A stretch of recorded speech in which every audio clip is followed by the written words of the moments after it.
on my way to San Francisco at UCSF, Mount Zion campus, to get a spine injection to relieve my back pain in my upper cervical. The MRI showed I have facet joint arthritis. My physician thought that the spinal injection would help. So the symptoms I'm experiencing have been really sharp pain, and the muscles get all inflamed, so then it starts a little pain cycle. There's just certain movements I make, and it's just like you're hitting your crazy bone, but it's real sharp in my neck area. Hopefully we'll be relieved with this spinal injection.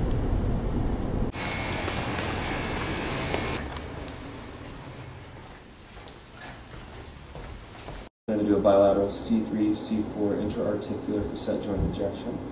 All of the little vertebrae look very different in the neck than they do in your low back. They're smaller, obviously, but then also the way that the bone-on-bone connections are, so that we can rotate in much larger degrees than our low back. The joints are all out to the sides rather than in sort of the back of the joint themselves. The bone-on-bone contacts, or facet joints, are these small diagonal shaped joints that allow for forward sliding. That's why when forward sliding occurs, it pushes them on top of each other and makes them rub. Twisting also causes rubbing.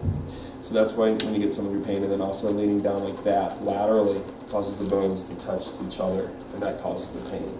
Okay. Perhaps address the C3, 4 facets on each side, which on your MRI look like they have the worst arthritis, and it's just proximal to where you've had your previous surgery, and that's usually the highest incidence of arthritis. That joint, because you've had a fusion of your neck, that fusion eliminates some of the shock absorption of those levels. So at the next level up, that still is free moving and still has a little bit of shock absorber there, is now doing the work of all those other levels to support everything up above. So that's something we see pretty frequently. Yeah. So focusing in on the neck today, what we're going to do is we're going to do a C3-4 bilateral facet joint injection. 3 risks are bleeding, infection, and nerve injury. What you can expect from the procedure: we'll clean off your neck with a cold surgical cleaning solution, take some x-rays, little numbing medicine in the skin, the smallest needle we have in the hospital, 30 gauge TB syringe, so it'll be nice and numbed up. When we get near that joint, which is just very, very superficial, you might feel a little reproduction of your pain, very briefly.